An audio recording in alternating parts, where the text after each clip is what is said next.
Сәлеметсіздер ме оқушылар? Бүгін біздер түбір мен қосымшаның жазылуы жайлы тақырыпты өтетін боламыз. Қалам, ілгіш сөздер берілген. Қазір осыған қалай жалғау жалғанатынын сіздерге түсіндіретін боламын.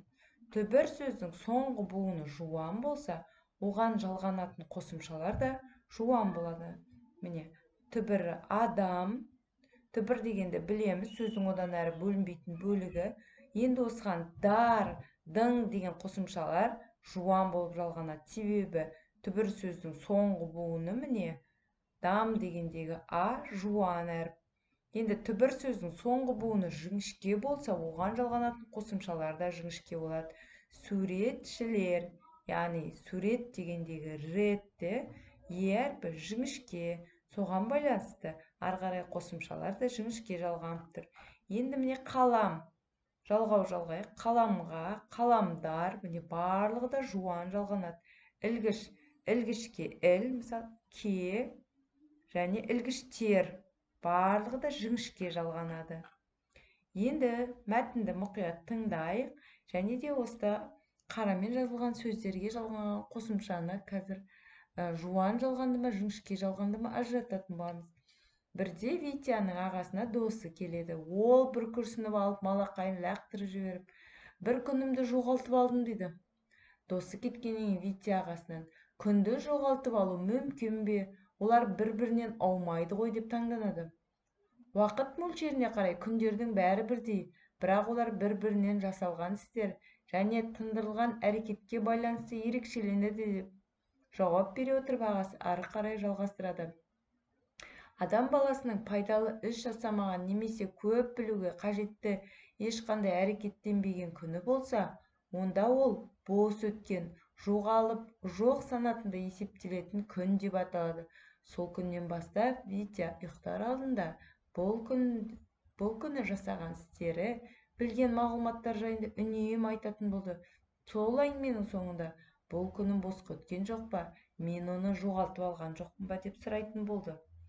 Оқушылар мәтіннен не ұқтық? Ол Витяның ағасының досының сөзіне Витя не істеді? Таң қалды, бір күнді жоғалтып алуға бола ма екен деп. Оқушылар, жоғалтып алуға бола ма екен? Болады. Егерде ешқандай зат істемесең, оқымасаң, сол күні ешқандай жұмыс жасамасаң, сол күнің босқа өткен болып есептеледі. Яғни барлығымыз уақытымызды босқа өткізбеуіміз қажет. Барлық күнімізді оқуға, білім алуға, талаптануға, жаңа нәрсе үйренуге жұмсауымыз қажет. Енді осыдағы қарамен жазған сөздерге мән беріп қарайықшы. Дос, оған жалғанған ық жалғауы қалай жалғанды? Жуан жалғанды. Себебі оған о әрпі жуан. Ағасынан түбірі аға, с қосымшасы жалғау, оған және де нан деген қосымша жалғанып еді. Барлығы да жуан жалған, себебі басындағы түбірдегі соңғы буыны жуан. Күндердің түбірі күн, дер және дің деген жалғау жалғанып тұр. Күн дегенде жіңішке болуына байланысты қалған жалғаулар да жіңішке жалғанады. Баласының түбірі бала, ның деген жалғаулары оған бала дегендегі соңғы буыны жуан болуына байланысты жуан жалғанады.